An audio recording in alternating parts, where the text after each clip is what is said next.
In my hands, I've got the Palmetto State Armory PX9. That's the pistol caliber pistol in AR platform styling. And this gun right here is a great competitor to guns like the FX9 from Freedom Ordnance and a number of other very good pistol caliber pistols. Sorry about the West Desert winds out here, guys, and I don't have an external microphone today. It's kind of impromptu. But I wanted to do a quick first look at this gun since I've got it out here. Now, I've done all the shooting, so I'm at the end of the video, I'm actually shooting the intro here, and I can tell you that this thing performs great so far.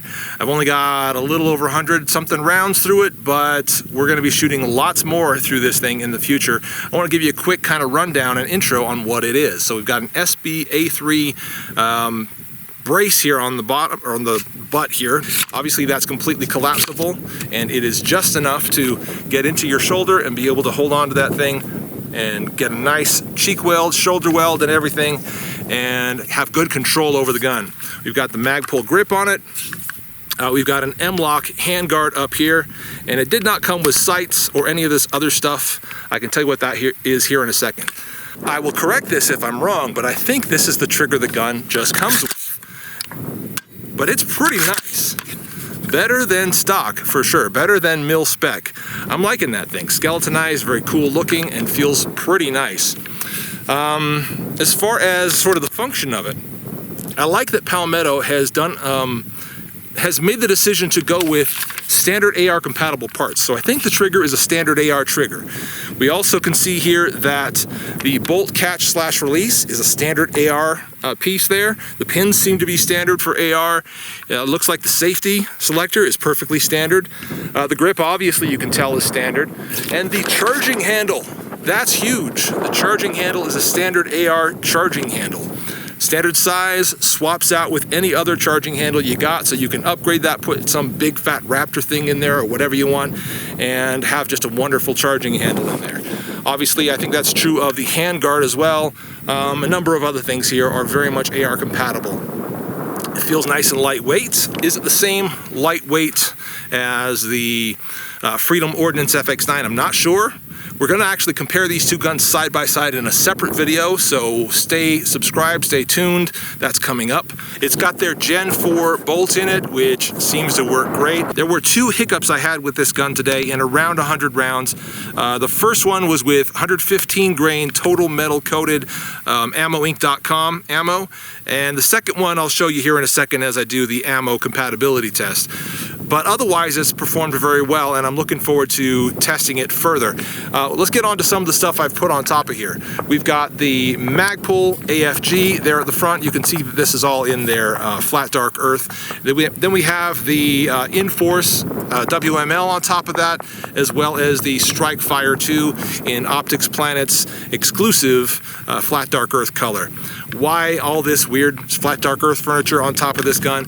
Number one, because I had it handy and I liked it. And number two, I actually think it looks really, really cool. Second, we've also got some Magpul sights on it. None of that came with the gun. It came naked, so you'll need to put sights on it. You'll need to figure something out in that regard. If you want lights and all that other stuff, that's up to you to figure it out. But with the M-LOK compatibility, the full Picatinny rail across the top, you'll have no issue. Castle nut on the buffer extension has been staked. How cool is that? I don't see that very often. So there's one little attention to detail type of thing that PSA has given you. Very cool.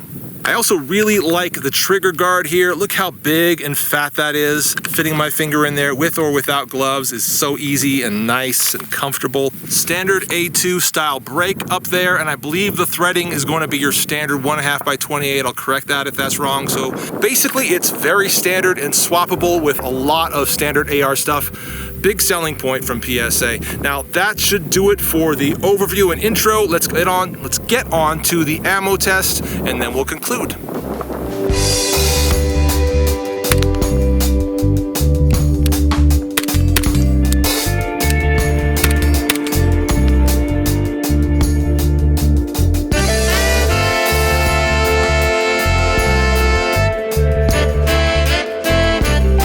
This is Spear Gold Dots, 115 grain gold dot hollow points. Let's see how they cycle through the gun.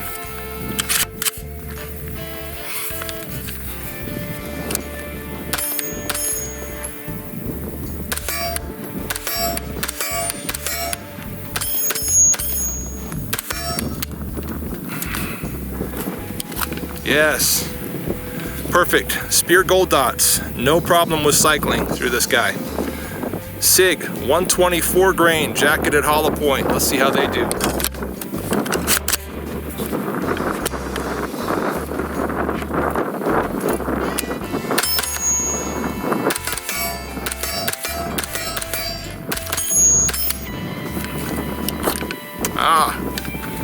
Looks like it's all good. Thumbs up for SIG as well. Good so far. Freedom Munitions 140 grain, 147 grain steel.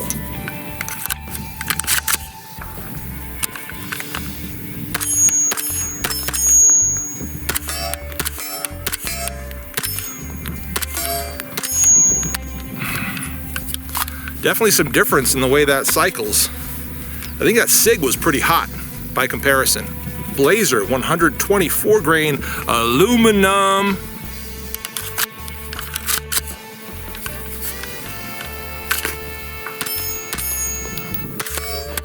Uh-oh. Doesn't seem to like aluminum.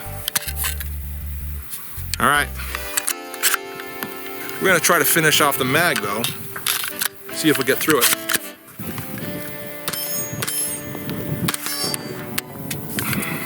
Okay, one hiccup with that aluminum. Hornady Critical Duty 135 grain.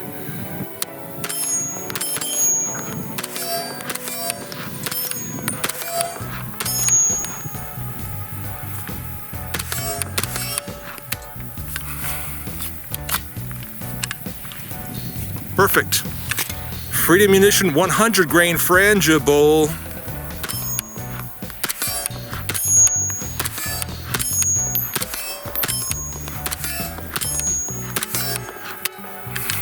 No problems at all. Great news. Freedom Munitions 165 grain Hush. Big, heavy bullet. Will it cause any feeding issues? Let's find out.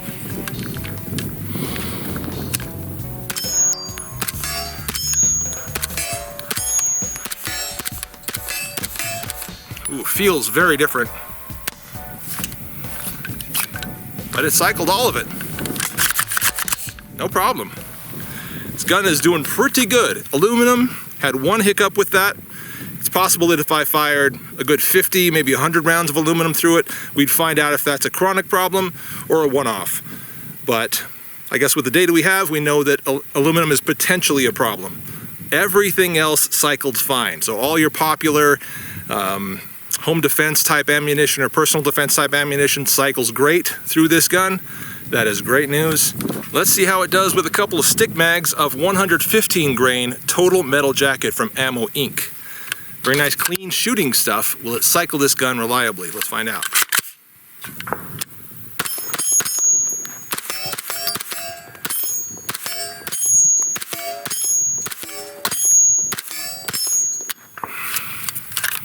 Not bad at all. That was an ETS magazine. Now we've got a Glock mag, Glock branded mag. All the other rounds, we fired through it, by the way, with all those hollow points and other test rounds, those were all Glock branded mags. So I tried to get the mags that were most likely to be perfectly compatible with the gun. Now we're branching out a little bit. So the ETS worked great. We'll do a lot more of that in the future to find out if there's any issues with it, but it worked great so far. Now we've got a 33 round Glock mag with only 15 rounds loaded. Once again with that 115 grain total metal coating.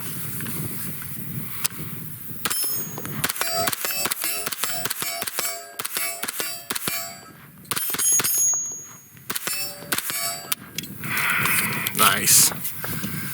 So good. I think this is our last magazine of the day. And this one is SMG Tactical. So if we're gonna get any failures, I bet this is the one. But maybe not.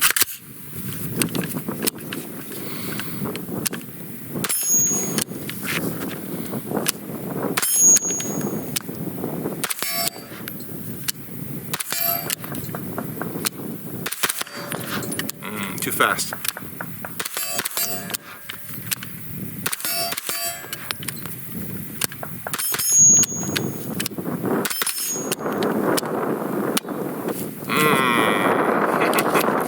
problems. Whoa, PSA, nice work.